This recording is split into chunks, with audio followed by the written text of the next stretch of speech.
Welcome back to the Cver Xchange. Today we are joined by Chelsea amputee footballer and former soldier Mark Smith. This episode is brought to you by Cver Sports Magazine, clear, human-first sports coverage and conversation.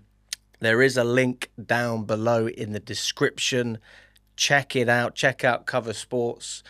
Some really good stuff to do with health, lifestyle, fitness.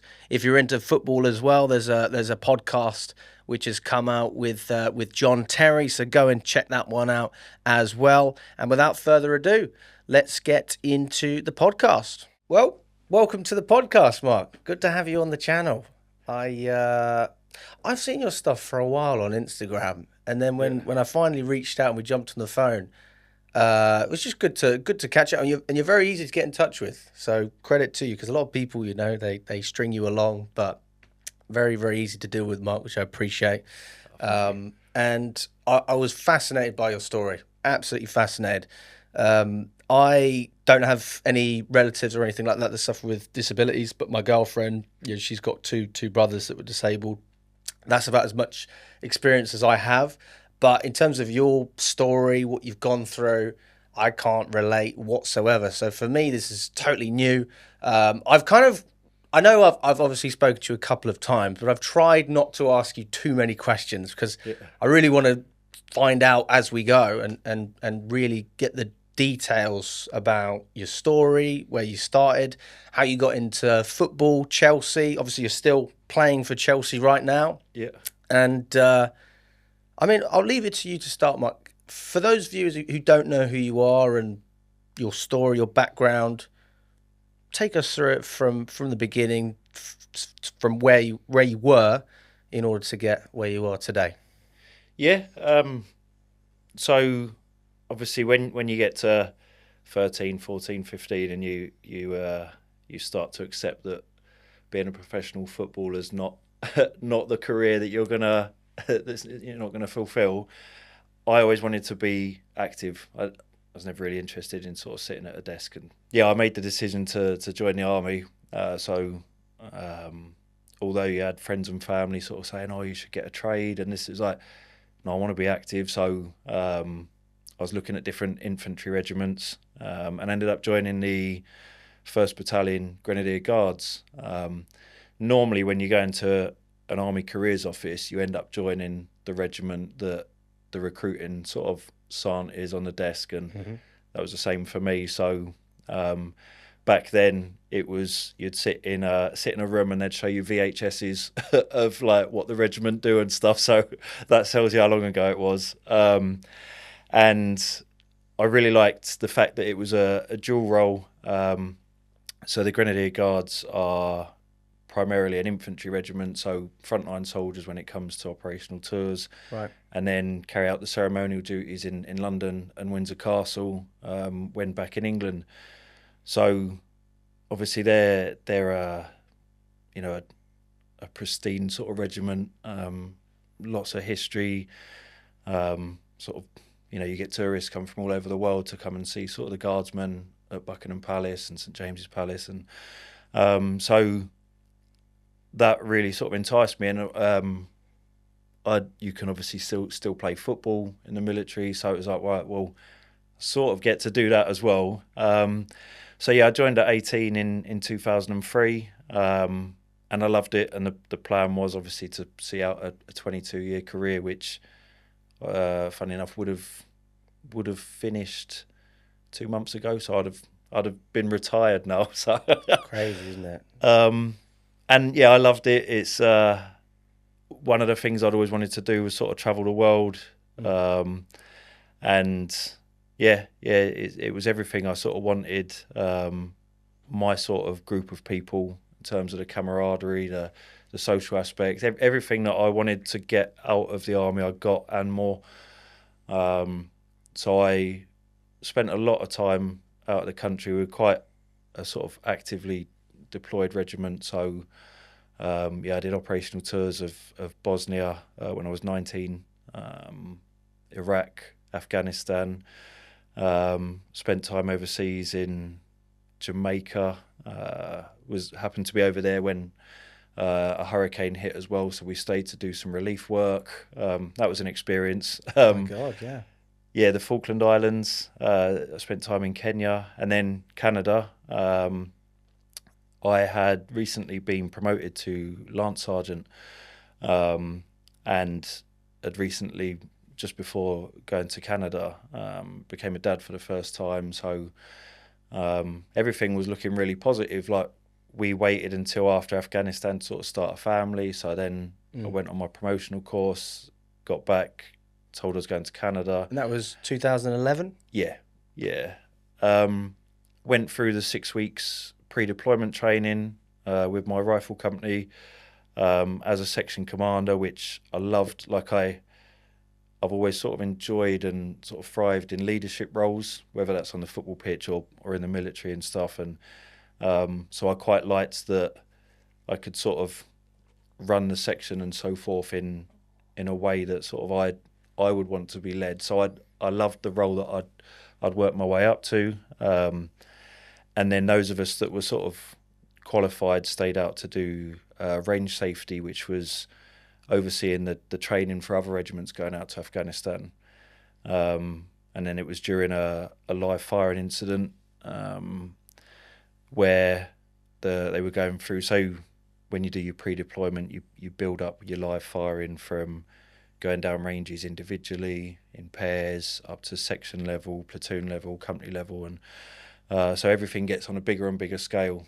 To make it more realistic. Yeah. Right. Yeah. Right. So you have to pass so many tests as such to be deployable for an operational tour.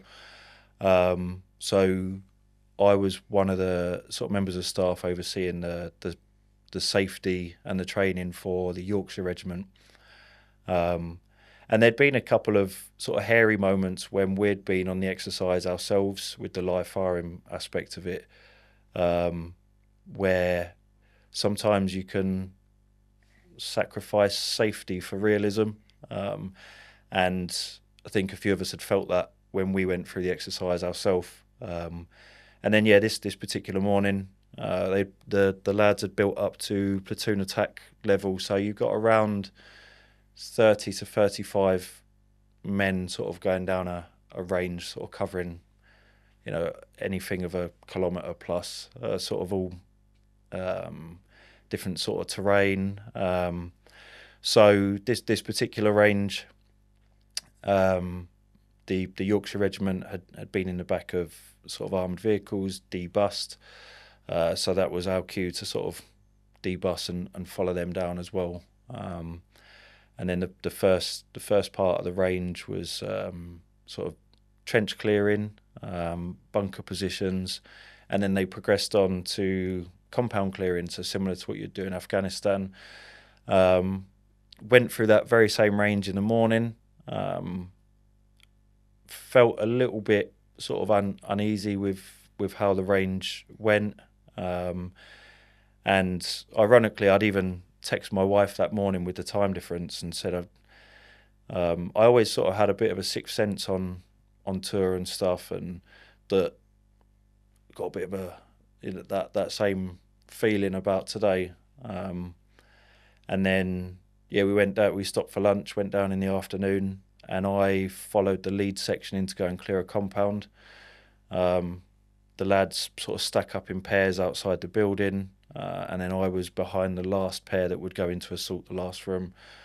And I had my back to the wall, and then as the first assault pair have gone in, so the buildings are just MDF, so because they get shot to pieces for 6 weeks and replaced. Right.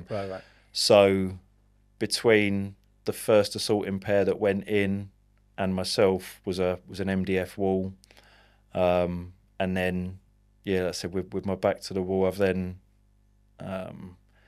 been shot through the wall with sort of light machine gun fire. So I took 6 rounds, went through my glute, coming out of my groin, hitting the femoral artery on the way, and then one to my right shoulder as well. So obviously the range was stopped, and I was very fortunate. I was working with some really experienced lads that day that obviously sort of treated me, and then sort of waited then for the helicopter to come and obviously sort of airlift me to hospital. But in that time, there's a weird sort of almost like story that led to that moment. So one of the films that made me sort of want to join the military was Black Hawk Down. Okay. In that film, a lad called Corporal Smith, played by Tom Hardy, gets shot in the femoral artery in exactly the same position that I did. They tried to clamp it off, fail, and then he passes away. I got shot in exactly the same area. My femoral artery needed clamping off. One of the lads who treated me remembered it from that film, successfully clamped it off, thankfully. Obviously, same surname. And then when I was at Headley Court later on doing my rehabilitation, Tom Hardy came down to sort of obviously meet all the lads going through their treatment. And it was like, wow, that's incredible. Your character's the reason why I sort of joined, and we had the same injuries, obviously, through the film and obviously in my life. And it was a bit of a surreal moment, but it was the lad who treated me that had remembered that moment in the film and managed to clamp my artery off. And then, obviously you get these where people sort of ask you how that feels in that moment. And I knew through doing sort of various medics courses and stuff what was a good feeling and what wasn't a good feeling, of course, when you've been shot. And then I got this overwhelming sort of sense of relaxation, nice, warm, cozy, obviously laying in mud and grass, and not the sort of feeling you should be feeling when you've been shot multiple times. And I knew in that moment, if I'd have embraced that, like I was gone. And then the heli turned up, the lads took me on the stretcher over, and that was when I almost sort of did go, because I did embrace that. Psychologically, it was like, I'm on the heli now, I'll be all right, and you've got medics on there treating you. And then I'd flatlined on the heli, got airlifted into a hospital, and then I was gone for just over 5 minutes. So I was very lucky, and obviously not being an operational tour, what was happening back home at the same time is my wife's getting that dreaded knock at the door, and being told you're booked on a flight from Heathrow in a couple of hours' time to go over to Canada. And the lads from the regiment, from the welfare team, obviously couldn't tell her and wouldn't tell her what sort of state I was in, because she was essentially being flown over to turn off my life support. But I'd always convinced her with Iraq and Afghanistan and stuff that,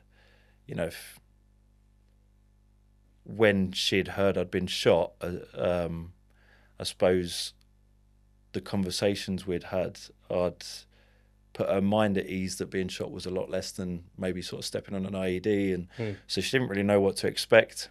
And then she said, obviously, she sort of walked into the room and I'm full of tubes and on life support and stuff. And over the next 2 days, I kept going into sort of cardiac arrest. And then they basically sort of said the leg, I still had the leg, but it was dead. So it was starting to sort of obviously kill me. So in what sense? With an infection, or so sort of obviously gangrene and stuff sets in, and but then that can then lead up to sort of organ failure. And so when they did bring me round, I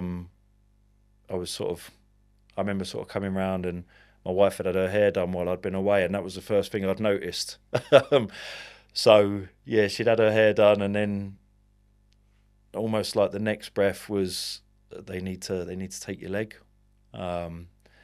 So I'd had friends who had lost legs previously on operational tours, and I sort of pleaded to take it below the knee.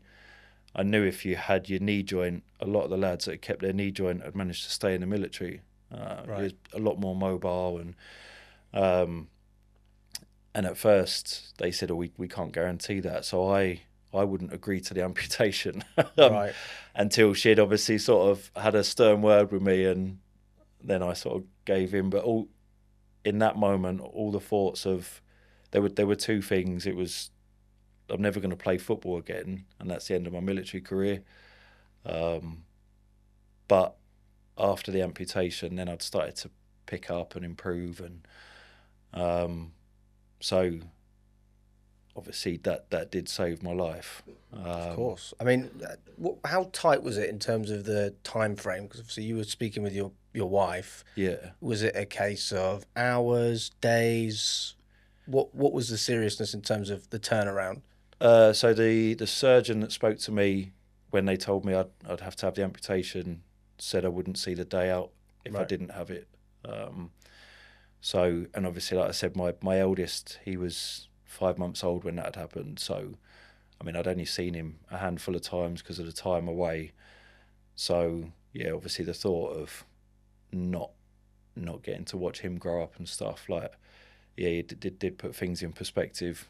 And like I said, I'd had friends that had lost limbs in the past that had gone on to do amazing things, be that in sport or to stay in the regiment and stuff. So I knew I would walk again, but obviously, like, especially when you've got boys and you think, like, playing football in the garden with them and stuff like that, and so all of those things in the time that you're waiting to go down to theatre are going through your head.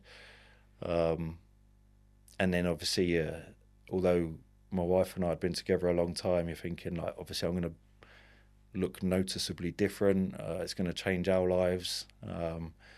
So yeah, there's so much that obviously goes through your head in that time frame, but then you fast forward so many years, and it was probably one of the best things that happened to me in a weird way.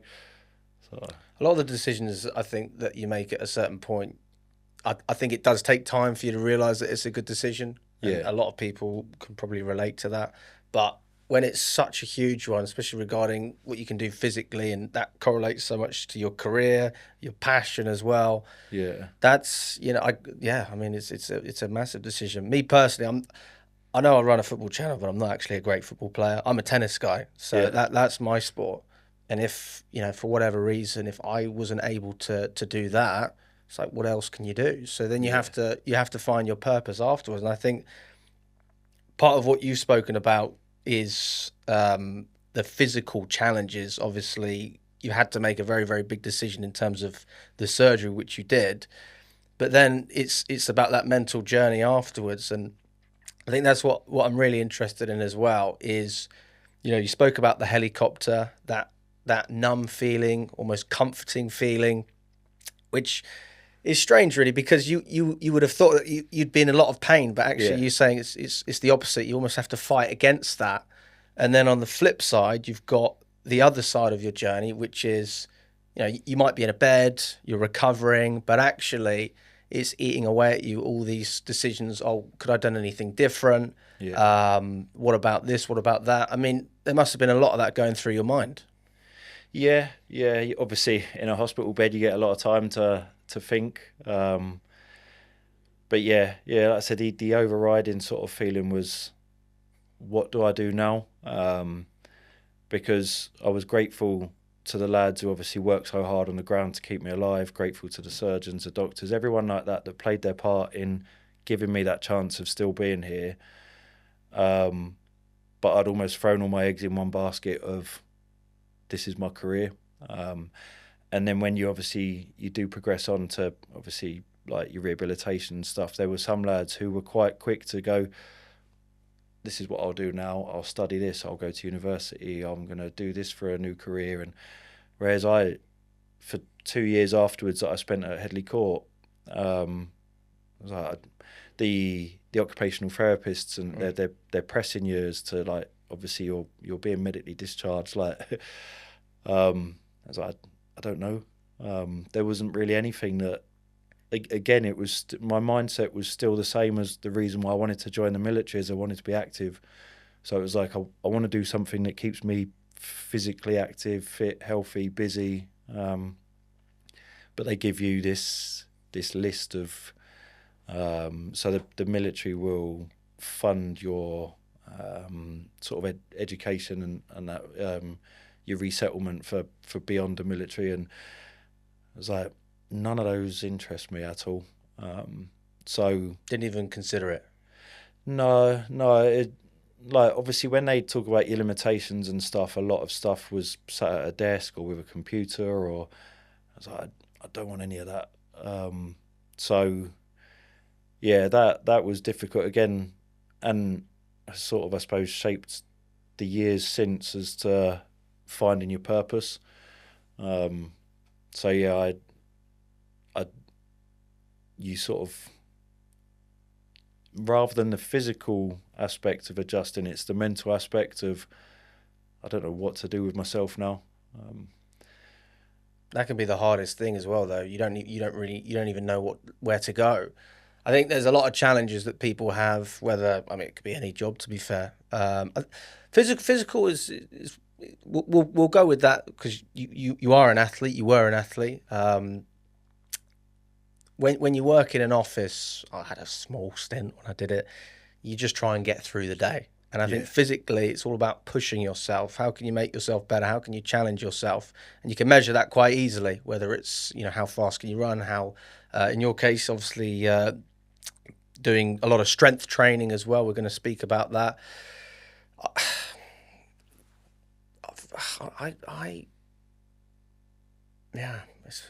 Honestly, I don't even know what to say, Mark.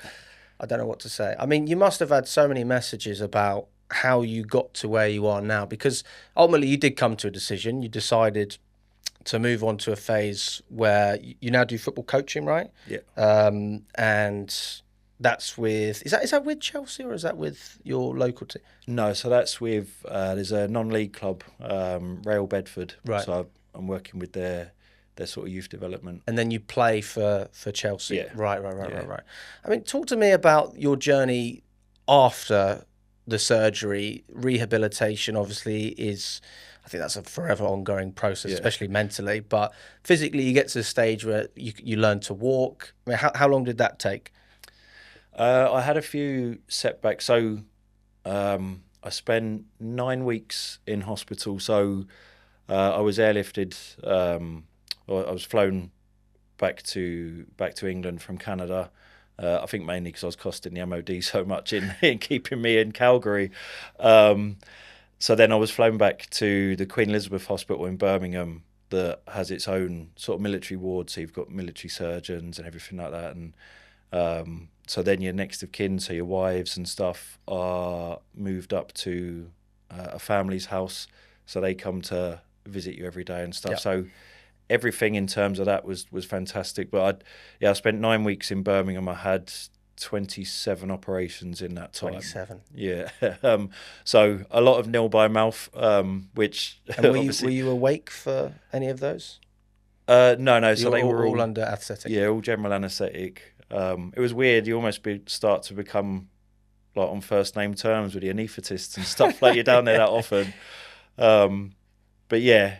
So your mindset starts to shift to looking forward. So again, being on the military ward, it's a good place to put things in perspective. Most of the lads had stepped on IEDs in Afghanistan. Right. So you had lads who'd lost sort of 2 limbs, 3 limbs, their sight, paralysed, obviously lost their genitals. And so you're looking and you're going, I'm not that bad.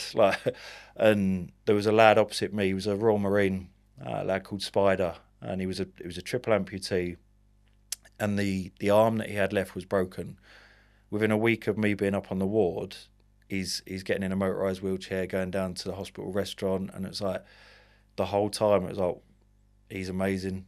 So there was my first positive of being around, and I think that's maybe what set me up for the future of pushing myself, is you're around such infectiously positive people, being on a military ward, everybody's had a life-changing injury at a later stage in life, but they're all grateful to still be here.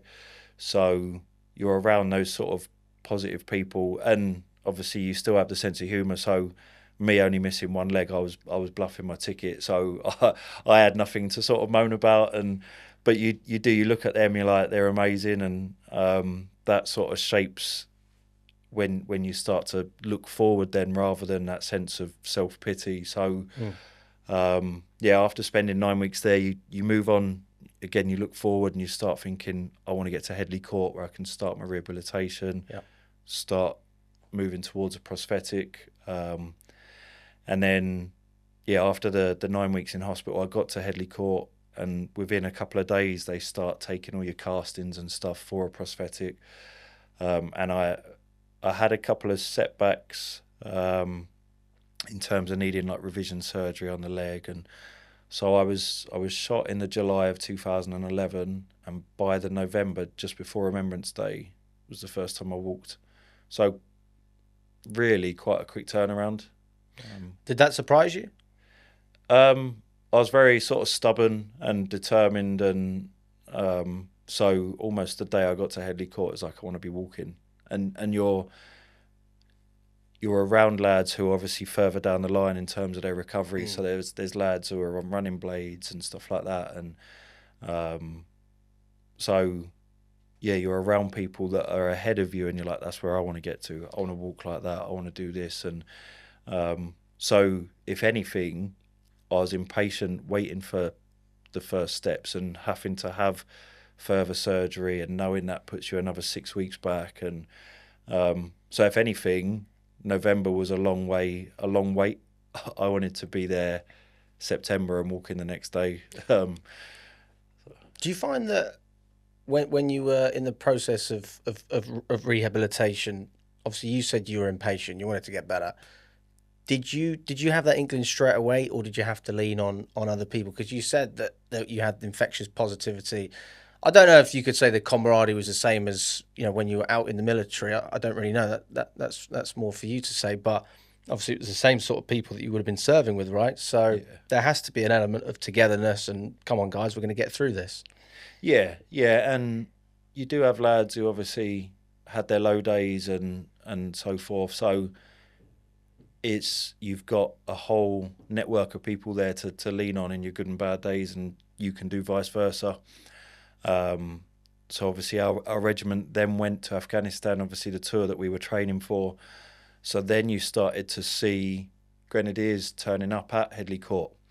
So as a Lance Sergeant, it was like, I need to be setting the standard, setting the example. So, and motivating these lads to make progress. So I was making sure I was in the gym every day. I was swimming every day. I was sort of pushing myself on my prosthetic. Like, you had this mentality of what you're doing in a wheelchair. Like, get up. Like, be on crutches, be on a prosthetic, be doing something. It's a very harsh approach. Yeah. But I think it was that almost tough love that you needed in and out of the army. And the sense of humour is massive. Like, if anything, it got a little bit darker. So that really helps. There wasn't really much place for sort of sympathy, but I think that's what you need in that instance. I loved my time there. Like, although you're there because you've had a life-changing injury, I've got a lot of like really nice memories and sort of lifelong friends from there. So again, it's another place where you associate it as a positive rather than a positive coming from a negative. What's a defining moment for you when, after you had your surgeries with the rehab? Is there a moment that something really clicked? Because you spoke about direction, right? Obviously, when you're recovering, you have a clear purpose. This is what I'm going to do. I'm going to get better. But is there a moment where things clicked in your head and you thought, I think things are finally going in the right track now? I think so. They're very keen through the welfare aspect to keep obviously the families are so heavily involved in your time in hospital, and then you go to Headley Court to the rehabilitation, and you haven't got those visits and stuff every day. But they were keen to sort of encourage wives and children and your families to come down and see where you are and what you're doing. And the day that my wife and my eldest came down was one of my first days on a prosthetic, and that was a turning point in terms of she had seen me on life support. She'd seen me, struggling to transfer from a hospital bed into a wheelchair. So they'd seen everything. So that was nice for them to see this is how far I've come. One of my first sort of, between leaving hospital and starting my rehabilitation, I remember sort of with the shoulder injury from the gunshot to the shoulder, that I couldn't, where our house wasn't adapted at the time, not being able to get up the stairs and sort of bum shuffling up in front of my wife and sort of just breaking down into sort of floods of tears at the top of the stairs, because it was like, she always used to sort of refer to me as a big brave soldier, and here I am, like vulnerable, like on my backside and needing help. And so for her to then come to Headley Court and see me up on a prosthetic and walk in, and it was like a shared experience. So that was probably the turning point where I was like, right, now I need to just kick on from here, and I can look forward. And then you start thinking of things like being able to push the buggy. Like, I can do that now. Rather than her pushing me in a wheelchair, I can push the buggy, I can hold her hand, I can, like, so little things that you maybe take for granted become big things. Like I said, like holding her hand, like when you go to the shops or something, I hadn't been able to do for so long.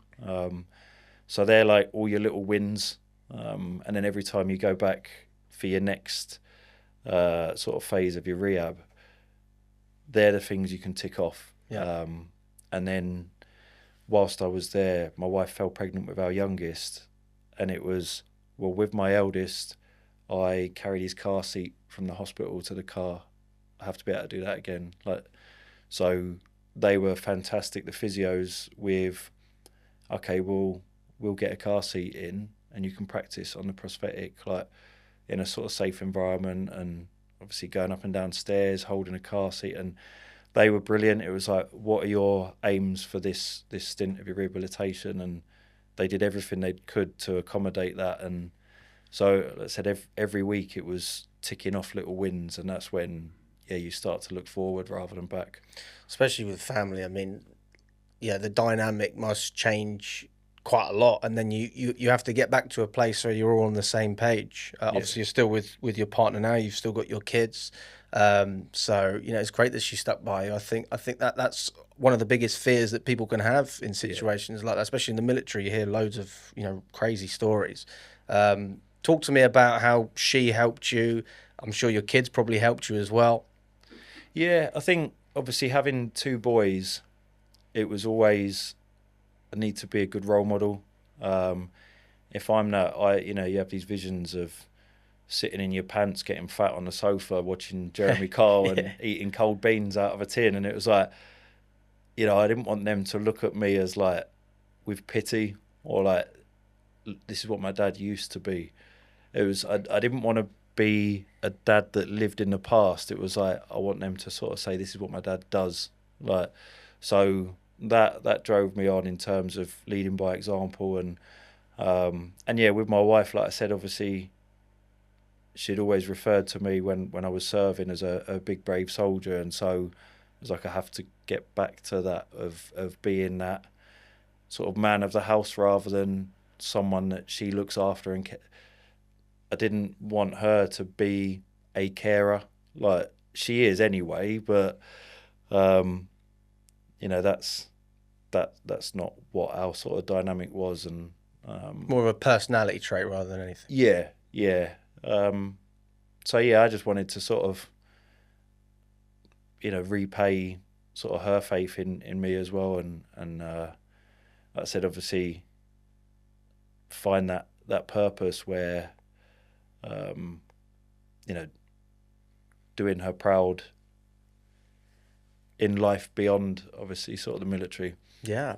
Well, my God, I'm sure you have. And I'm sure she tells you all the time.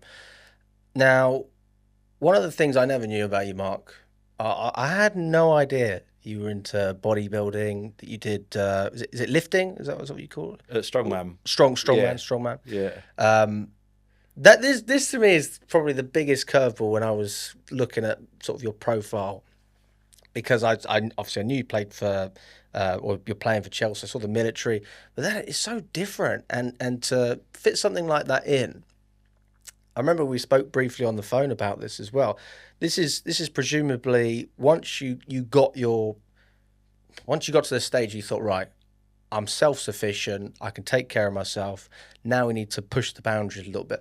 What made you think of strongman? How did that even pop into your head? And how did you decide, right, this is what I'm going to set my mind to? And at the same time as well, you were looking for work as well, presumably, right? You wanted to find a new role besides the military, because if I'm not wrong, you didn't get paid for strongman, or you did get paid for that? No. So all the sporting ventures, right. Yeah, they're you're lucky if you earn a pack of crisps out of it. But I suppose like I've never been someone driven by financial incentives in that way. So one of the things where the military really do look after you, and it's a question you get asked a lot, is, have they looked after you? I went on to my pension. So the day that I was discharged from the military, my pension started, and that will continue for the rest of my life. And obviously, because I was injured in service, we were able to do things like clear our mortgage. And so that takes away all the financial worries that, again, play on your mind in hospital of what will we do now for an income. That's all taken away from you. So I didn't have to worry about, can I support my family in that sense. And so in September 2013 was when I was discharged from the military, and I had done a resettlement course. So I'd ended up doing a PT course. Right. And I started working in a gym, and it was like I'd gone from sort of leading men on sort of ambushes and stuff to cleaning pubes off a treadmill. So it's like, it's like this is not me, or people sort of, leaving a load of dumbbells on the floor and then looking at you like that's your job to put those away. And it's like, this isn't me. And I quickly sort of, I was there 3 months, and I'd said to my wife, like, this isn't me. So in that time, I'd been looking online at, different amputees on Google and stuff, and a couple had kept popping up, mostly in America, but similar to me, sort of above knee amputees on a prosthetic that had stepped on the bodybuilding stage. And obviously, like most sort of 80s boys and stuff, ones like Arnold Schwarzenegger and that were people you idolised. Yes. And there's a photo of me in hospital where I'd been nil by mouth for so long, where I'd dropped to just under 9 stone. And that always stuck with me. So it was like, this would be sort of a transformation in that sense of how far I've come. So I spoke to my wife, and I sort of said, like, I'm really not enjoying, obviously, the personal training, but I've found loads of these lads online that have stepped on stage, and with my pension, do you think we can afford to, obviously, for me to not be working and do this? And it was like, if it makes you happy, sort of thing. And I found there was a show in Margate in like 5 or 6 months from then that included, at that time it was quite rare, that included a disability class. So I entered, but once I've sort of entered something, it's like I've got to see it through. So the gym that I train at, a lot of the older blokes in there are sort of powerlifters, bodybuilders and that, and it's like, I've got so many people here that are like encyclopedias to pick their brains. So one of the old boys in there, Tomo, sort of helped me, like, did all my diet for me, my training, helped me with the posing and all that stuff. And I only ever wanted to do it once really to tick it off. And I thought, if I can stand up on a bodybuilding stage in a theatre in front of thousands of people in a pair of like budgie smugglers and a fake tan and not be sort of concerned about my appearance, then I can walk down the street and do anything with a prosthetic leg. And so that was the aim. Was like, it gives me a purpose. It similar to the military. There's some routine, some discipline. I need to be sort of physically active. So it ticked all those boxes in that moment, and ended up winning my first show. There was 2 lads I was on stage with who had cerebral palsy, who had competed before, and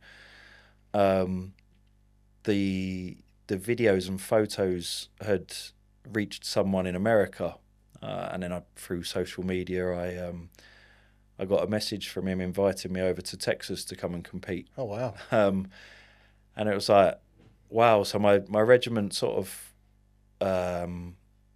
has a charity, a fund to support our wounded lads.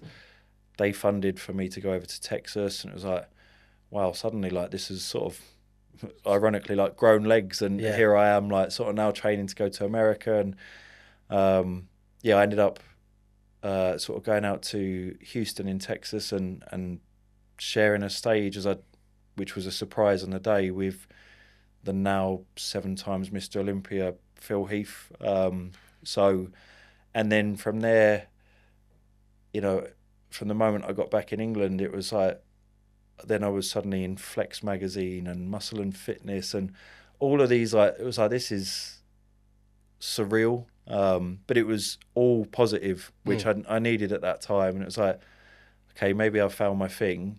And then I did several more shows. I'd done a guest appearance on a pro one at the NEC, and just, lots and lots of surreal but really positive moments. And then started to build up a social media following, which in that respect, like, I'm grateful for social media, because it gave me a platform to, it reached other people with disabilities or amputations who went, I'm going to get on a bodybuilding stage, or I'm going to do something positive, and start to, can I sort of change people's perceptions of living with a disability? And so many positives came from it. And through one of the people that had been following me, he ran Britain's Strongest Disabled Man, and I'd done sort of 8-9 months of different bodybuilding shows around the country and in America, and it was all going really well. And he said, we're doing an introduction to Disabled Strongman Day. And I'd grown up, obviously, like most people, watching Strongman at Christmas on the television, all the truck pulling, the Atlas stones, the log pressing, and I'd said to my wife about it, and I was a little bit hesitant because as an above knee, I would struggle with the truck pulling because of the lack of stability. And he had said, oh no, we have like a seated class, so you'd compete, you do most of your events in a wheelchair. And at first I was like, oh, that's not for me, mate. Like, that mentally, that was a backward step. It was like, I've worked so hard to be up and walking all the time. I don't know if I want to go in a wheelchair. And my wife was like, well, keep an open mind, sort of go down, try it. And we did some sled pulling to sort of mimic pulling trucks, and some log pressing, and then they got the Atlas stones out, and I was like, this is what I'm looking forward to. Like, these are iconic. And the reigning world's strongest disabled man was there to sort of show us the ropes. So I sat in this wheelchair in between a couple of oil barrels, and there's a stone. It must have been about 50 kilos. And you just had to take it, bring it up onto your chest, and then put it onto the other one. And it flew over, and they said, oh, do you want to try the 60? And I was like, oh, okay. That went over. The 70, and I was like, yeah, go on, I'm down here now. And And they said, have you ever done this before? I said, no, never touched them. I said, I've always wanted to, but yeah, never done it. And I went all the way up to the 90, which at the time was one of the heaviest stones, and it went over easy. And they said, oh, Britain's strongest disabled man is in 6 weeks' time. Why don't you enter? And I was like, oh, like in your mind, you're thinking these lads are going to be like Eddie Hall, but missing a leg and stuff. Like they're going to be huge. And so I phoned my wife on the way home. She's like, how was it? I was like, I loved it. I was like, I did this. And they've asked if, I want to enter Britain's. And so that 6 weeks, I was like, I just trained. And I thought one of the perks, because I'd started to become a little bit fed up of chicken and rice for the bodybuilding. It was like, first thing I'm going to do, I'm going to order a pizza. And then it's like, you start reading online as to what strong men eat, and you watch all these videos on YouTube, and you're like, I could get used to this, like cheesecakes and pizzas and burgers. And it's like, yeah, I could buy into this. And yeah, I didn't really do any event-specific training because I didn't have access to trucks and stones. And so I just trained as heavy as I could in the gym. I didn't really have anyone to pick the brains of. Turned up in Kent for Britain's Strongest Disabled Man in 2016.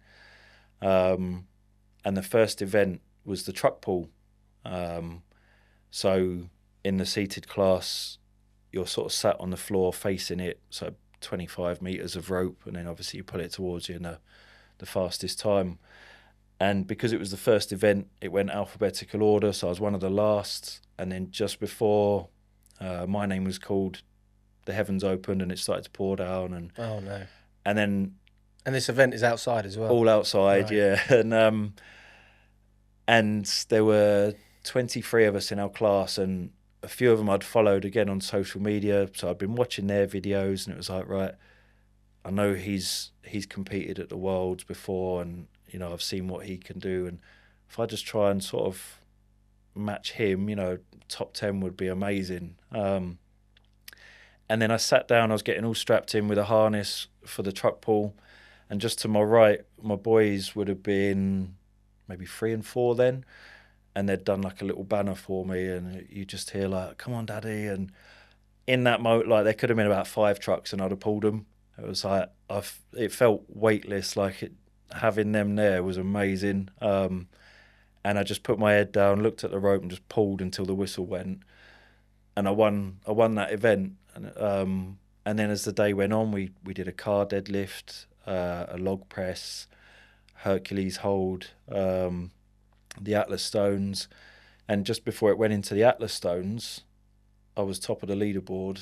And it was basically all I had to do was put 4 out of the 5 stones on, and I'd won Britain's Strongest.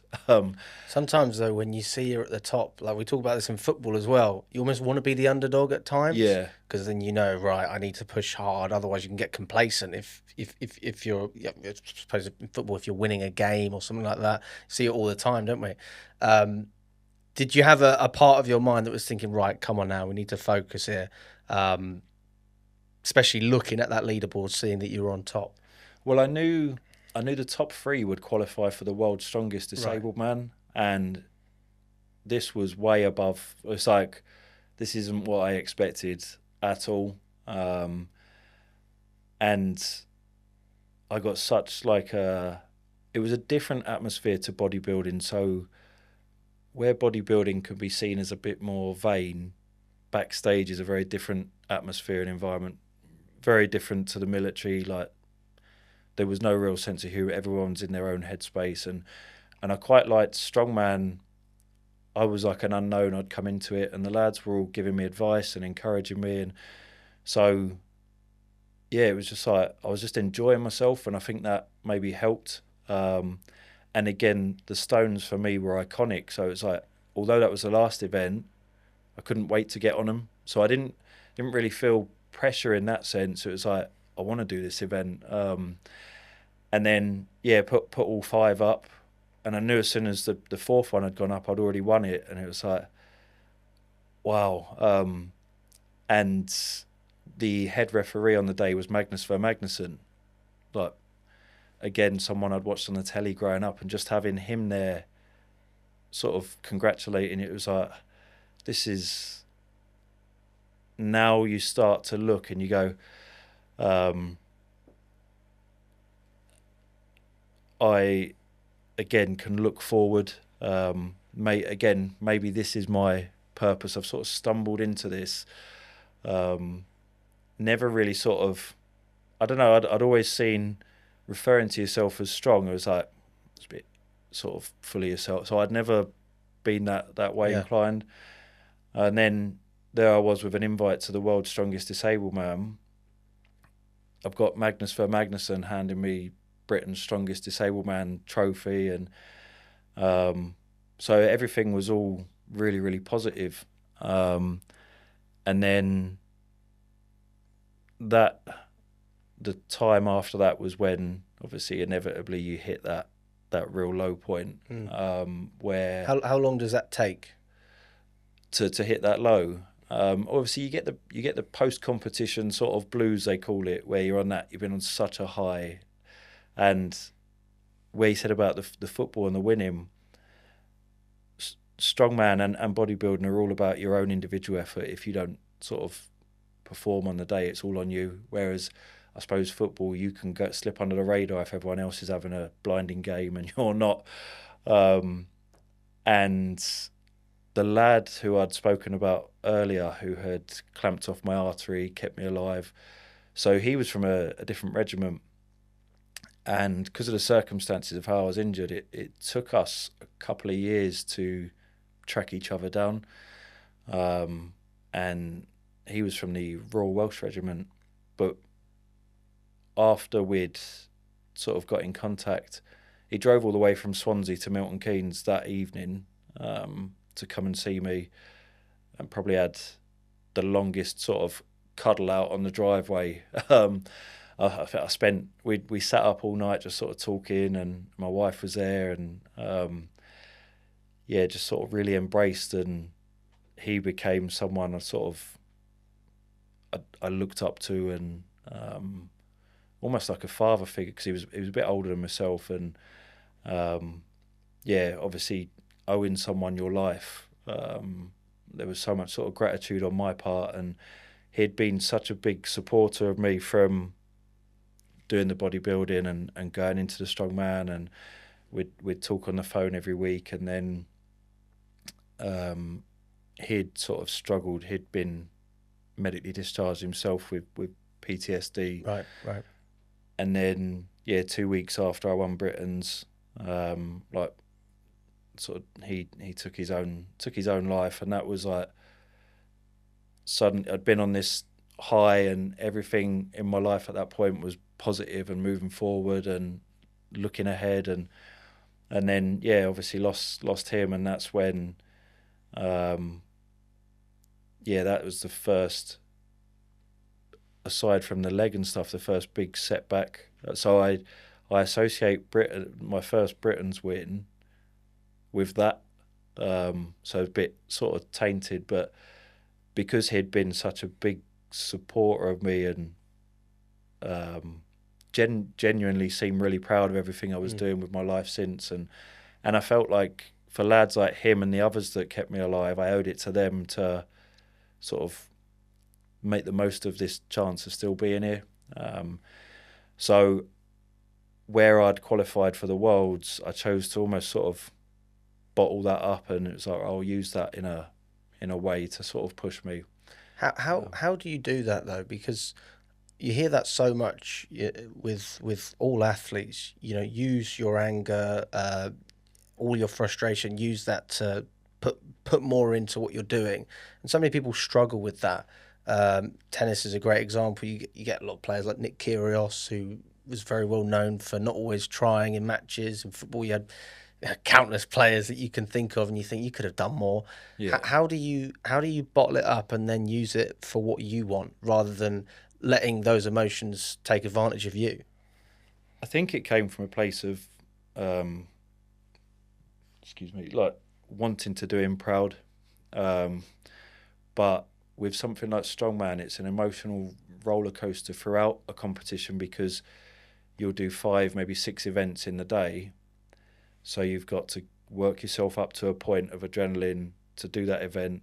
Then whether it's gone well or not, you've got to come down, then you've got to pick yourself up. So emotionally, like, that's more tiring than the events. But what I found over time is I was using that in a way, but then I'd be a mess art, so I'd do a truck pull and then just not be able to almost regulate myself in that way. And that was starting to come out more and more in different competitions. And yeah, I went to that Worlds, and that was an eye opener because I was up against the 10 best lads in the world. You were one of them. Yeah, it didn't seem like it that day. After the first 2 events, I think I was last. I'd managed to work my way up, and I finished 6th in the end. But I was like, wow, I've got some learning to do. And then I had lots of sort of very experienced people. I went down for a training session with Lawrence Chalet, who was Europe's strongest man at the time, and I just picked his brains for 2 hours. And then I took it really serious. I invested in all my own Atlas stones and logs, and I had friends of mine that were truck drivers that would bring their truck down so I could practice pulling it. And it was like, I'm going to really throw myself into it. And yeah, over the following sort of few years, I retained the Britain's title the following year as well, and went out to Ohio to compete in the Arnold's, which is like the sort of world championships, and won that. Then the Worlds that year was held at the Olympic Stadium in London, and with the shoulder injury, where I'd been shot in the shoulder, that always held me back in strongman slightly. So I'd won, I think, 2 or 3 events that day, and then I came last on the crucifix hold, where it's all about your shoulder stability. So as soon as like the spotters let go of the weight, I dropped it straight away. So that cost me, and I finished 4th that day. And again, I was at that time really sort of dedicated to it. So I was on around 10 to 12,000 calories a day. And What's that diet look like? A lot of food. So every hour and a half I was having a meal. Every hour and a half? Yeah. And how many eggs did you eat a day? A lot. Over 10? Over 10, yeah. Yeah, probably at least a box of eggs a day. Steaks, and yeah, it was to the point where leading up to a competition, somehow you're still getting hungry. But yeah, I'd piled the weight on, and the knock-on effect of that was then the prosthetic legs have like a weight limit. Oh. And I'd started to exceed that, so I was losing stability and walking. Right. With all the sort of injuries and stuff I had to the leg, then I started to walk in a lot of pain and discomfort. And so I then find myself obviously pushing to try and win that World's title, still keeping everything that happened to Spence sort of bubbling away underneath. I'd then work my way up to, I was just over 20 stone at that point. So everything was I was just a sweaty mess the majority of the time. How much is that in kilograms? I was just over 120 kilos. Okay. So I doubled in weight from what I was in hospital. And yeah, I was sort of just living the life of a strongman sort of, and it all came from a place of, I suppose, trying to just not have to process what had happened to Spence. So it was like just the next competition, the next competition, the next competition. And so 2018, I went out to the Arnold's again in Columbus, and I won it again. But within half an hour, I was sort of, the competition finished, and I was in my hotel room, just sort of sat there, and it was like, I knew, and my wife knew, like, you're struggling, but there was that sort of military mindset of not wanting to show any weakness. So whenever she sort of spoke to me about maybe sort of having some counselling, at the time I'd sort of take it as an insult. that, I don't need help. And yeah, obviously I'd done a couple more competitions. I'd won England's, but just felt nothing. And between each event, I was getting sort of quite teary, and it was like, this is all not heading in a good direction. And so, you think that stemmed from Spence? Yeah. I think I'd never processed it. I'd just, because of the whole competing side, I'd used it for that, but it was then just that combined with obviously the weight that I was and the pain that I was in, because it had made the leg really uncomfortable to walk. But the stubborn side of me, like I'd sort of said at Headley Court, get out of a wheelchair, be walking, be up, be active. And it was like, then I was having to spend more and more time off the leg, more time in a wheelchair. So it was like, somehow I've lost a bit of independence, but because I'd become obsessed with trying to win the worlds and sort of burying all of that, so that takes its toll at home. And then we went to Florida for our family holiday. It was meant to be like your dream holiday, Disney World and stuff. And where it's a lot of walking, I spent the 2 weeks in a wheelchair. And there was times where sort of my wife was pushing me, and it's like, I've gone backwards now. Like, I'm where I didn't want to be. And there was one day we'd gone to a water park, and a wife and children had gone down the water slides, and I was in a wheelchair at the top of the hill, and then the lifeguard wouldn't let me on the slide, but they're all down the bottom and unaware that I'm stuck at the top. And so I'm sat there. It's like that, when she came up and got me to like wheel me down, then it just all came out in one moment. And I'd had a couple of moments where I'd got to a point where it's like I started to understand why Spence had done what he'd done, and that's where my mind had shifted, of feeling like a liability, and yeah, just it all sort of in that one moment, just going to that water park, it just all came out in one moment.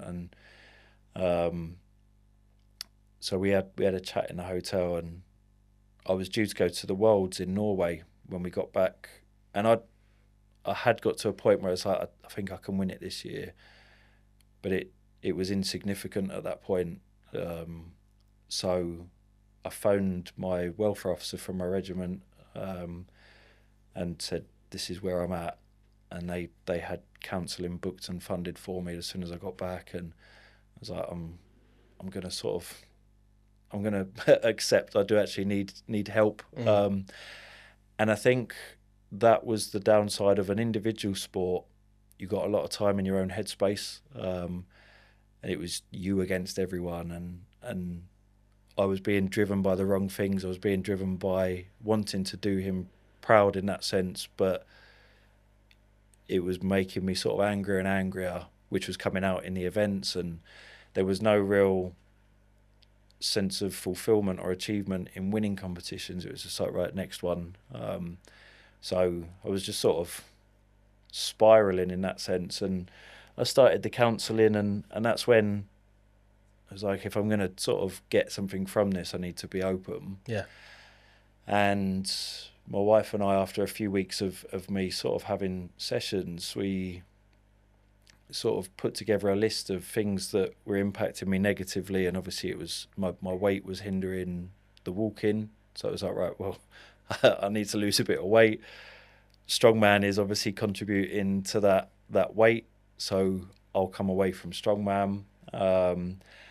And obviously everything with Spence, so we talked a lot about it. And then the list of what were the things you missed and stuff. And I said, like, obviously spending so much time in your own head wasn't good for me. And one of the things I loved about the military and obviously growing up playing football was being around people all the time, that camaraderie, that being part of a team. Of course. So I'd said, like, I'd love to get back to playing football. Like, I really miss football. So this was, 2018. But at the time, I was too heavy for crutches. So it was like, right, I need to lose a bit of weight first. Then my walking will improve. I'm having the counselling. So I'm starting to sort of talk a bit more openly. And then we would talk at home. Just sorry to interrupt, Mark. Go on the counselling, especially, I mean, you hear a lot about this, men, and I can imagine even more with men in the military.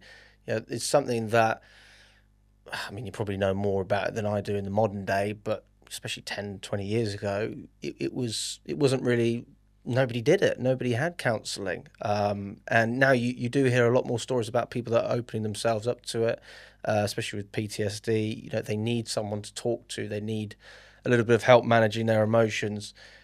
Do you think that that's something that is becoming a little bit more mainstream? And do you have a message for other people out there? Because it's not just people in the military. You've got a lot of football fans, obviously, that watch this channel as well. And what's your message to people who might be thinking about counselling, but they haven't really made a decision?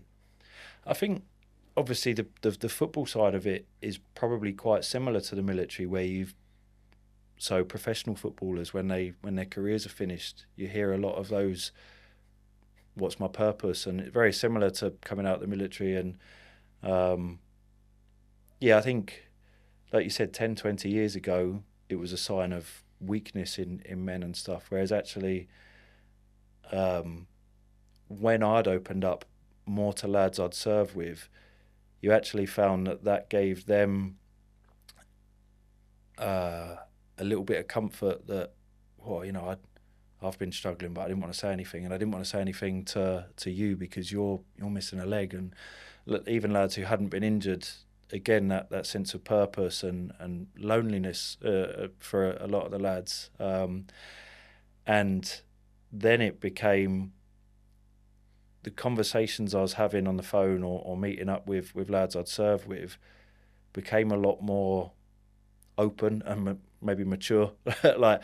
And you, even in that, you realise how much speaking helped me, help them, of having those conversations. And so many lads that I know now have had counselling and have benefited from it. And it's I think perception of it's changed a lot, especially with men. And it ultimately, like, from my own experience, I'd gone from somebody that had seriously contemplated sort of suicide at that time to wanting to be here. It's a big thing to I think you have to reach that point yourself of when you have others saying to you, you should sort of, maybe you should have a look at sort of counselling, and that's quite hard to accept. I think you need to reach a point yourself where you go, okay, I need to do this for me. But yeah, that hopefully for people that might be struggling, that does come, because I benefited from it massively. So I mean, it was a little old lady in her conservatory that I used to go and see, and it was like lovely. And like, you almost, when you do open up, there was some sort of questions you get asked, and you're like, how's that relevant? And then somehow it all pieces together, and you're like, I'm getting things off my chest that I didn't even know were there. And everything's connected. Yeah, and it really helped understand sort of how the brain works and everything like that. And I would sort of say to anybody that was struggling, it's the reason why I'm still sat here. I think it's brilliant, mate. That's absolutely fantastic. Are you still having counselling now, out of curiosity, or is that something that you have for a period and then stop? Because some people have it for a long, long time. I had it for about a year, and the reason why I'd got to a point where it's like, I feel like I've got out of this what I needed to, was getting to a point of where I could play football and stuff, and then I had that support network. Yeah. So I had that camaraderie.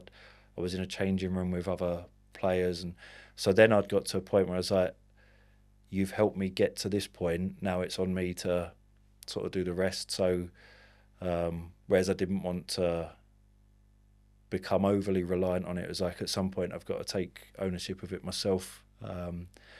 So yeah, I'd been having the counselling, and I said my wife and I sort of made a list of things I missed and things I still wanted to achieve, and I said one of the things I really miss is sort of being around lads, and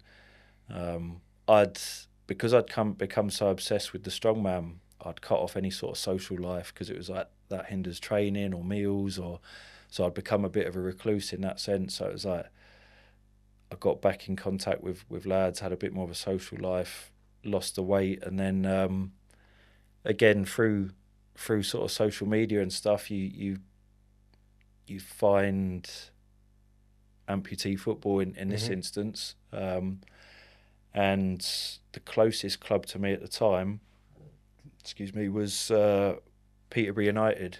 So I'd just sent a message saying like I'm keen to sort of get back to playing, and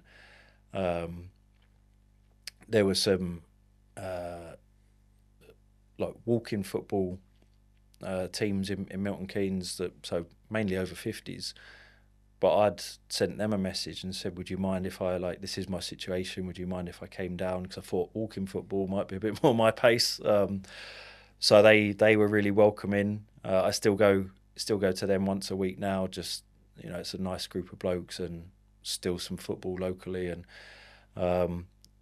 then the more you build up confidence, obviously, so amputee football, you're not wearing the prosthetic, you're playing on crutches, and when you're playing with those older blokes, and you start to get a bit more confident. And I mean, at first when you're playing on them, you're kicking your own crutches and you ended up on your backside most of the time. It's surreal. And then you get to a point where you're like, again, could I take this further? And I wanted to meet other people similar to myself, and so yeah, I ended up going along to Peterborough United in January 2019. So that was massive to be around lads who had lost limbs as well. Either sort of most of the players are sort of survivors of cancer and stuff, like, so bone cancer mainly. Right. So there's very few military veterans that are involved in playing. But the first time walking into that changing room and sort of meeting them, and like I loved, there's music playing, there's lads having a laugh together. You're all warming up together, and it's like, like I've found my thing. It's obviously taken these different ventures, the bodybuilding, the strongman, and which were great experiences. It was like now I'm sort of back play. So one of the things, like I said, obviously in hospital, getting quite emotional and thinking I'm never going to play football again. Here I am on a pair of crutches, about to sort of obviously play for Peterborough, and and then it's all just been positive again since then. So that it's definitely. I mean, you're at Chelsea now, so you're not doing too bad. Yeah. I mean, from what I know, Peterborough they shut down. And is that what brought you to Chelsea? And tell me the context behind that as well. Yeah, so we'd had 2 years. So my first season, we'd won the league, and then we went and won the Disability Cup at St George's, and so I'd had loads of positive experiences with Peterborough, and doing really well. And then the lockdowns and so forth happened, and so a lot of disability sport didn't have much support. And our manager at Peterborough at the time, he was a copper, so he through work couldn't commit anymore, and I'd only done my level 1 at the time, and he sort of offered me the chance to take the team on, and it was like, you're the only one here that's got any sort of football qualification. If you don't take it on, like it won't sort of continue. And so I was like, well, I'll take it on, but I still want to play. Yeah, of course. So we had to ask the league if that was okay, and it was a case of if not, Peterborough won't have a squad next season. So I took it on, and then in that one season, we won the league again, and I wanted to create that sort of social aspect of it as well. So we'd all go for meals as a team and stuff, have a drink together, and really sort of create like a close group. But obviously subsequently sort of Peterborough United weren't really able to, when you compare it to the other amputee squads at the time, they weren't really able to offer us any training facilities, any sort of kit and equipment, anything like that. So how do you work around that? It was difficult. You just had a group of lads that loved playing football, so we just sort of accepted that this is sort of what we've got or not got. So I'd said to the lads before one of the last games of that particular season, I've spoken to the league, and where every club, like obviously Chelsea has the Chelsea Foundation, and different clubs have trusts and things like that do a lot of the community work for disability sport. I said, if we were able to keep this squad together, how would you feel about seeing if we can move the whole squad somewhere that may be able to sort of support us better? Because we'd won the league, it was like, well, we want to kick on from this and we want to keep progressing. Of course. And everyone was like, yeah, okay, as long as we stay together. So I'd said, well, I'll email. I found every different sort of foundation, trust, emailed them all, and one of the first to get back was actually Charlton Athletic, who were quite keen, and that was a really good offer.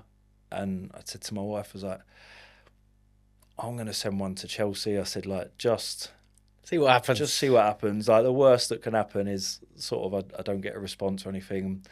And we were in a cab on our way to Stamford Bridge for Chelsea-Liverpool, and this unknown number come up, and I answered it, and it was someone from the Chelsea Foundation at the time. He said, I've got your email in front of me.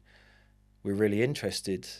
And I was like, he said, can we organise like a Zoom call or something? And so I come off the phone and said to my wife, I was like, I think like Chelsea might happen. And so I had this Zoom call, sort of said everything about the team. They'd asked what we were looking for. So I'd sort of said, obviously, somewhere to be able to train so that the lads can build on what we've done. I said one of the things that would be really nice, the England setup have like a junior camp, so for young amputees to try amputee football and train regularly, but that was held in Crewe, so there was nothing down south for children that were amputees. It was like, it would be fantastic if we could have something in place for juniors, and we've got this ready-made squad. And then the whole team, a couple of weeks later, we all jumped on a Zoom call together so people could ask their questions and stuff. And they got funding for us and took us on. And so that's great. Wow, this is actually happening. So that was 2022. And then it was all like surreal. And then you get these emails come out and the date for the first training session at Cobham, and you got training facilities now. You've got it all. not just like a park or training in like a field somewhere. It was like, oh, we're going to Cobham, and I remember the first drive there, sort of pulling in, and you're like, I got like quite teary. I got a bit of a lump in my throat, sort of pulling in, and it was like, wow, it's real. And well, you're not just a Chelsea player, you're a Chelsea fan. Yeah. So, the opportunity not just to play for a big club, but to play for your club. Yeah. Yeah, it was honestly like we had like a 2-hour training session, and I think I grinned the whole session, smiled all the way home, and it was like, this is actually happening. And everything that the club and the foundation went above and beyond for us in terms of setting up the junior program, obviously putting on brilliant sort of training sessions with the coaches, the staff. Everybody was really enthusiastic and proactive, and it was like, what can we do to help? What can we do to build this? So as time went on, we did things with different first team players and stuff, giving them a chance to. So we had like Cucurella and Chalobah and Conor Gallagher came down to try amputee football on crutches in Cobham, and so I'm sort of living a bit of a dream from where I was before I got into amputee football, and now suddenly we're doing a training session with like Cver Xchange and that, and sort of showing them how we play football, and then that first game when we took to the pitch and you looked at you go into the changing room and your kit's hanging up, and you put the shirt on, you look down and you're like, oh, I'm actually a Chelsea player, and I got the captaincy in the first season, and yeah, that again, it was just loads of like lump in my throat moments that first season of like pinching yourself that this actually all materialised. Here I am with the armband leading Chelsea out onto the football pitch, and yeah, it was the whole experience ever since I started has been surreal. Oh, it's mad. Honestly, it is mad. I can't believe you got to play with Gallagher and Chalobah as well. I didn't expect that. What did they say about it? I tell you, like, Cver Xchange picked it up quite quick. Did he? Yeah, he did well at it. But we did like different challenges and stuff, and yeah, it was just before we were due to play Tottenham. Oh. And yeah, so I was sort of telling Gallagher, like, obviously talking to him about the game, and make sure you sort of win that one at the weekend, and but yeah, it's just, and there's been moments we did like obviously, that. Mark. We did, yeah. Yeah, that was a given. But yeah, like there's been so many surreal moments like that where we've had just before the cup final this season, Wayne Bridge came down to sort of watch us and join in, and it's like so many like pinch yourself moments, and it's something that's never been lost on me. Like that sort of, again, that gratitude that they replied in the first place. They had the courtesy and the decency to read the email, to reply, to take on a group, and for the foundation and the coaching staff to be so enthusiastic, and you feel their passion for it in every training session and every match day, and that it's like we did the right thing. Yeah. And now we're building and building and building, and I love, like, obviously the fixtures at the weekend just gone, listening to the coaches talk about their ambitions and where they want the team to go, and it's so exciting. And it's just, now it's like, I hope the body holds up and I'm not too old to play a part in the future of obviously what the amputee team can go on to do. Well, you're still going strong so far, Mark, so long may it continue. But one question I do have is, I'm sure a lot of the viewers will probably wonder this, is what's the difference between amputee football compared to regular football in terms of different rules? I know it's not 11 aside, I think it's 7, if I'm not wrong. And in terms of physically as well, must be quite, well, I don't know about the referees and everything like that, but it's obviously an extremely physical game, because normally you're using your legs and every other part of your body obviously uses all of your body when you play. Yeah. But when you've got crutches as well, there's so much stress on your arms and your shoulders. So talk to me about the rules and just how it works. Yeah, I think that's probably the biggest thing that people are surprised with, is the physicality and the pace of it early on, because people associate, if someone's on crutches, you generally move quite slowly. So when people do watch it for the first time, they're amazed at the pace of the game and again, the physicality. Because when you're on there, you almost forget the fact you see a football and you're on a football pitch, so you forget the fact that I'm on a set of crutches. So you go for a tackle like any other player would, and me probably more than most. But like, so in terms of the rules, so yeah, 7v7, no offsides. So the goalkeeper will be a single arm amputee. So what's left of their amputated arm is strapped to their body under their shirt, so they can't use the amputated arm to handle the ball or stop the ball or anything like that.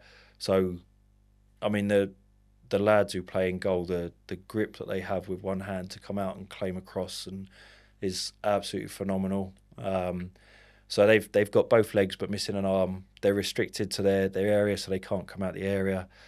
Then the outfield players. So no sweeper keepers. No.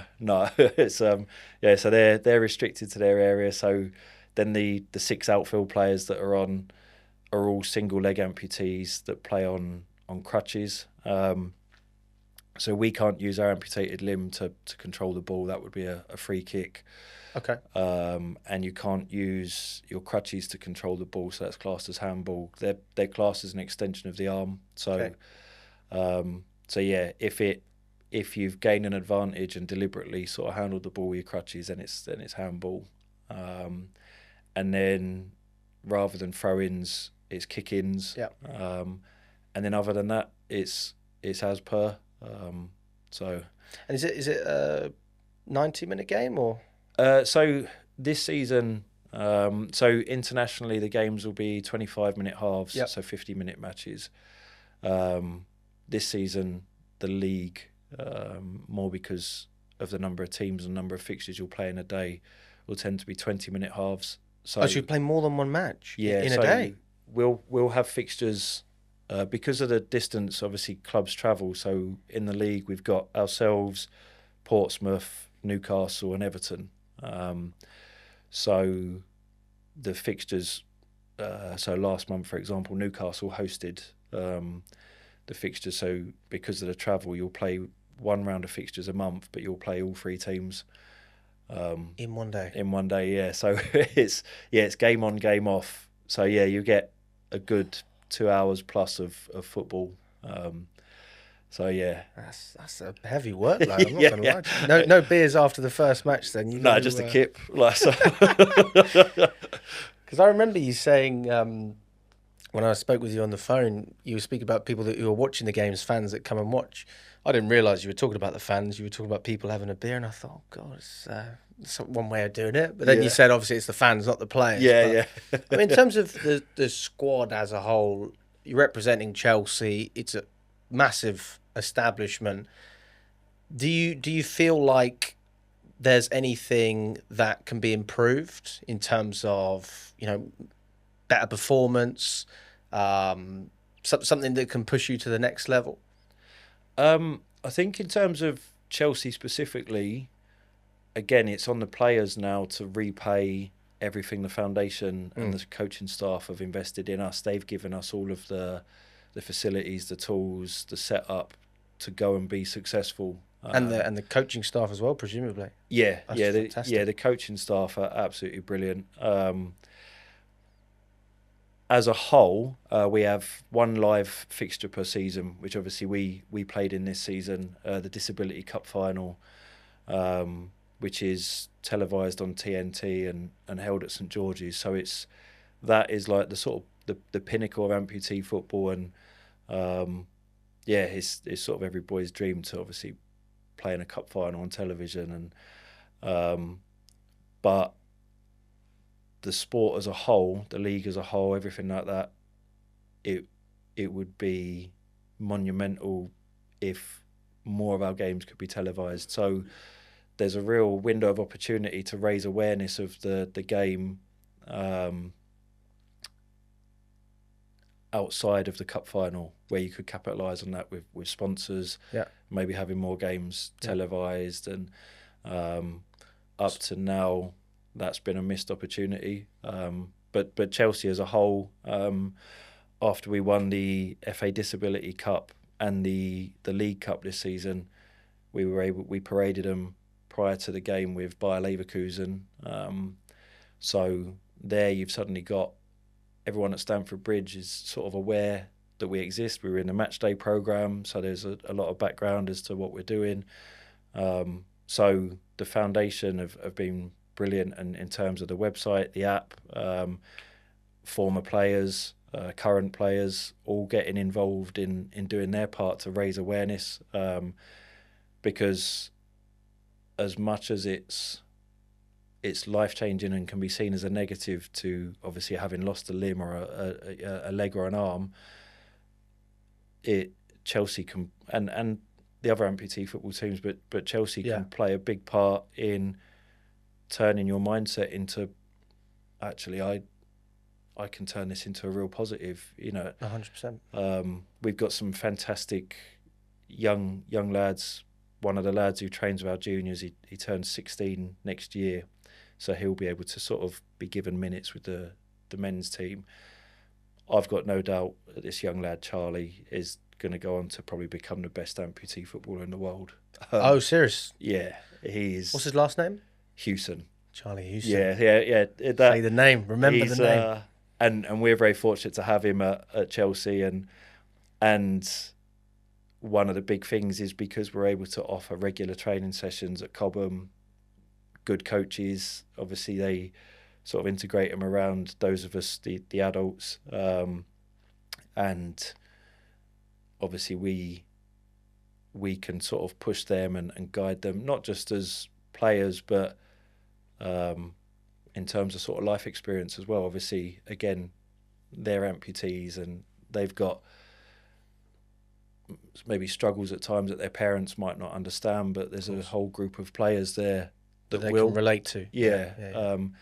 So that he's probably the first one where everything I'd sort of asked about in terms of can we put on training sessions for juniors, he's the first one to come through where it's like, that's exactly what you wanted to see, of that next sort of lot of players that are going to go on to represent Chelsea, hopefully for years to come, and play Champions League football and amputee football and win league titles. And what's exciting as well with the club is we've had a taste now of, after winning the 2 cup trophies this season, the club recognised it and gave us that platform at Stamford Bridge to parade those trophies with our families in.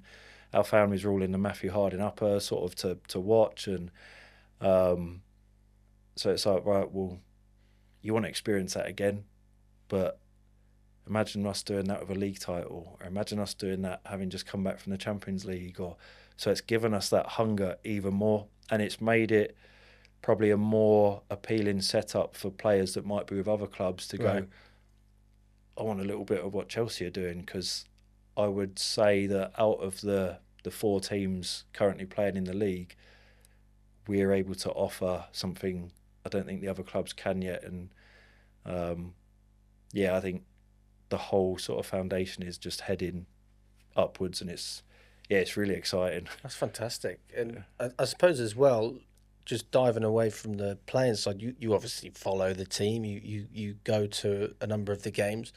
Talk to me about how, what it's like for you going to the stadium. What's your match day experience like, and how accommodating are Chelsea? Yeah, so I'm a true blue member, but the club are fantastic. Like, obviously, the day that the tickets go on sale for any fixture, you phone up the disability ticket line, and I always sort of say to them, like, is there any chance you can get me an end of an aisle sort of seat or sort of standing area because of my prosthetic? So they're really accommodating with trying to get you somewhere that's easily accessible, and obviously as part of that I get a carer ticket as well, so I get to obviously take the wife or the boys, and now they fight over it. Yes. So it's but yeah, I love it. Like, one of the things that's sort of never lost on me is the same walk that I remember doing with my old man as a boy, coming out of Fulham Broadway and walking down like sort of Fulham Road to the ground, like doing that with my own sons and stuff is brilliant. And obviously my wife and children were in the stands when we paraded the trophy, and it was like just looking up and see it, like normally you're the one in the stands looking down at the pitch, and it's like, wow. And yeah, as much as my boys have sort of got, maybe they've inherited a lot of the military humour, so at the minute they keep me very grounded, but hopefully there are things where, like, in years to come, they look back and they're like, God, like, yeah, our dad did quite a bit. No, that's the nice things where you spoke about it, right? Like, you don't want to live in the past. You want to continue to achieve things, and you're still doing it, right? You're still playing for Chelsea. And hopefully, you got a little bit more time. You know, a lot more time left playing playing in the starting lineup. How many people are in the squad then? So the last round of fixtures last weekend, we took a squad of 10. I think it's around about 14 if we've got a full squad. It's decent. That's good. Good. This is the thing, you don't see it, so it's hard to, like, when you're telling me you play 3 games in one day. I mean, that's foreign to me. I can't think of another sport. Maybe, have you ever heard of Baller League? Yes, that's the new thing they do. But that's different teams, and they'll do a number of games in a row. It's not the same team playing it again and again and again. So that was quite eye-opening. Just to finish off, Mark, I want to do a quick roundup, a couple of sort of just random questions. I'm just going to fire them at you. Yeah. Now, since 2011, you've had a crazy journey to get where you are today. If there's one thing that you could have said to yourself to make it a little bit easier, what would you have said? Listen to your wife.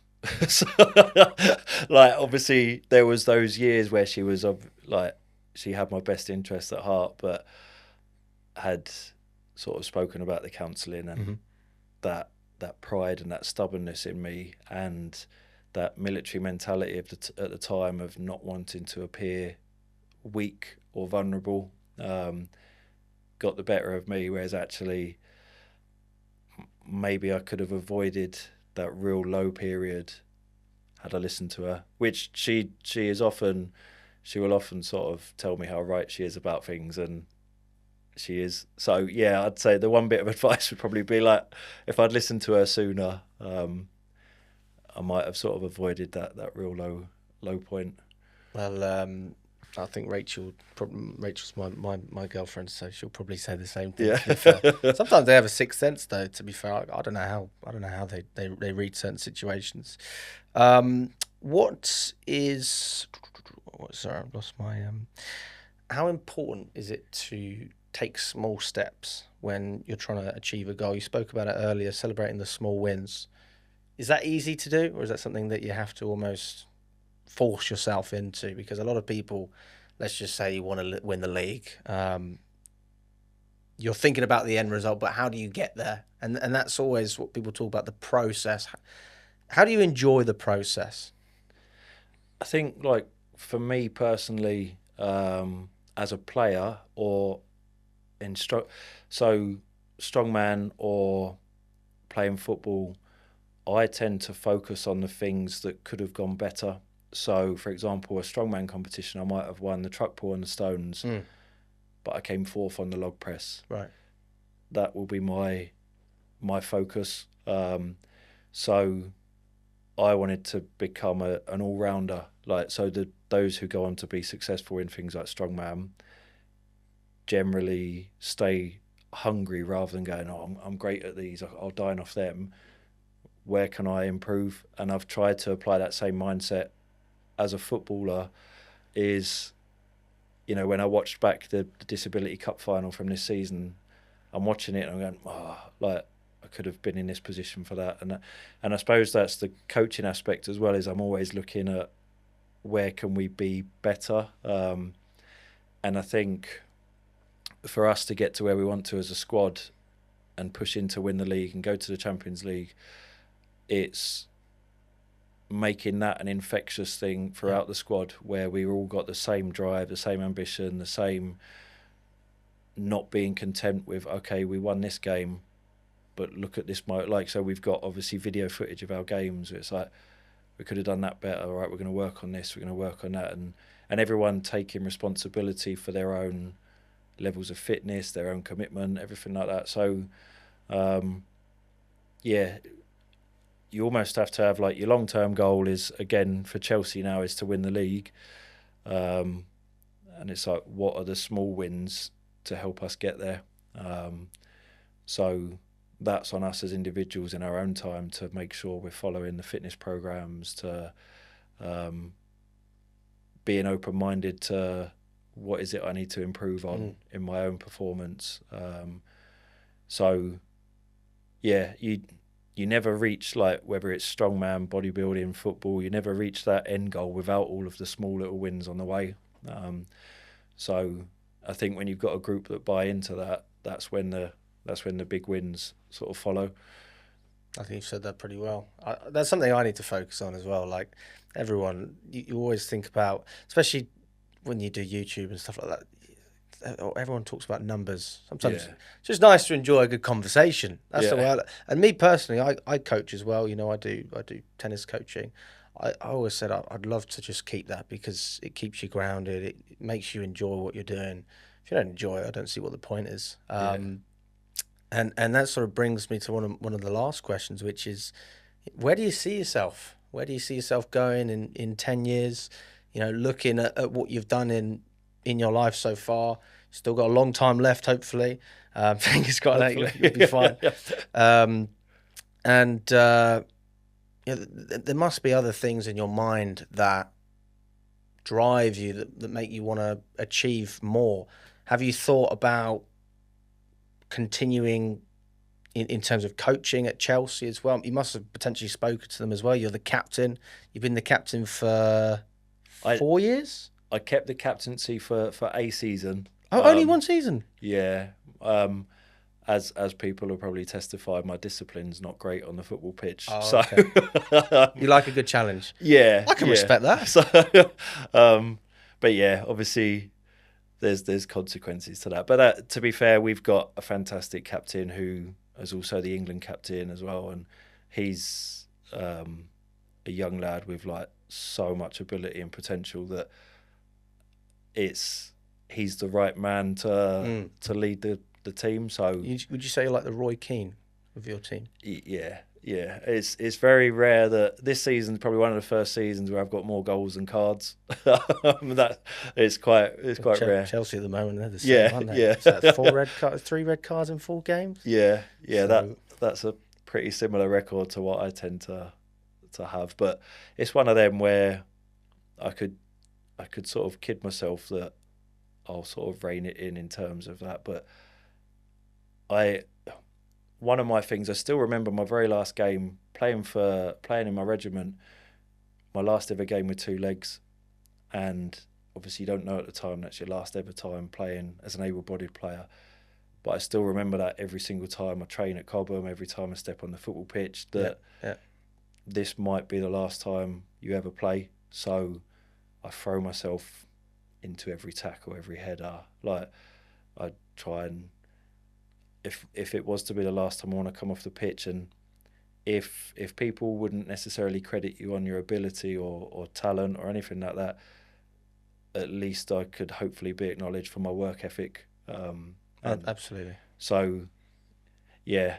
So obviously the knock-on effect of that is I'm no longer the captain, but I'm fine with that. The team's doing well, but I've sort of sidetracked a little bit there. So the last question was, where do you see yourself in 10 years? In 10 years, probably definitely not playing, because I'd be 51 by then. So hey, you never know. If I could still move, but obviously outside of playing, so I've just finished my UEFA B coaching badges. So I love working with sort of young players, young children, and helping to try and develop them as people and as players. And so outside of being at Chelsea, I've also spent the last couple of years, I've been working in the MK Dons Centre of Excellence, so with the young players there, and seeing some of your personality and your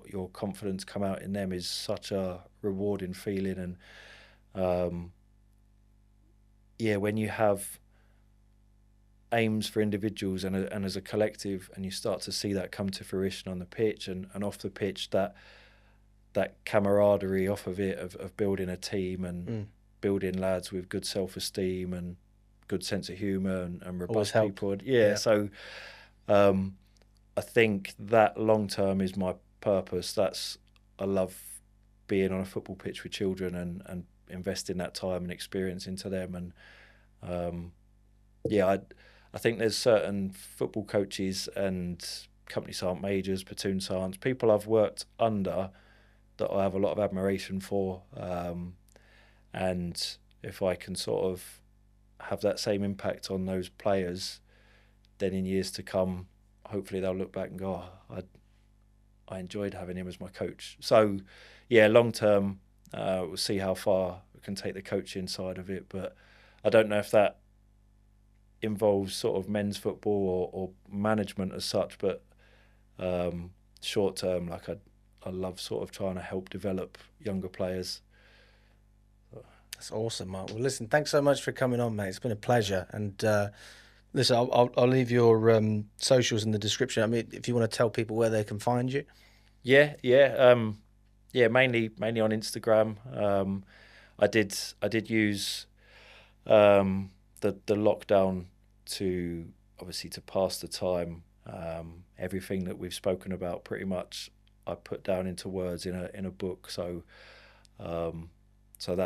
there's also a link on my Instagram to. Oh, we'll put that in. Absolutely. What's the name of the book? Strength of Mind. So it's on Amazon.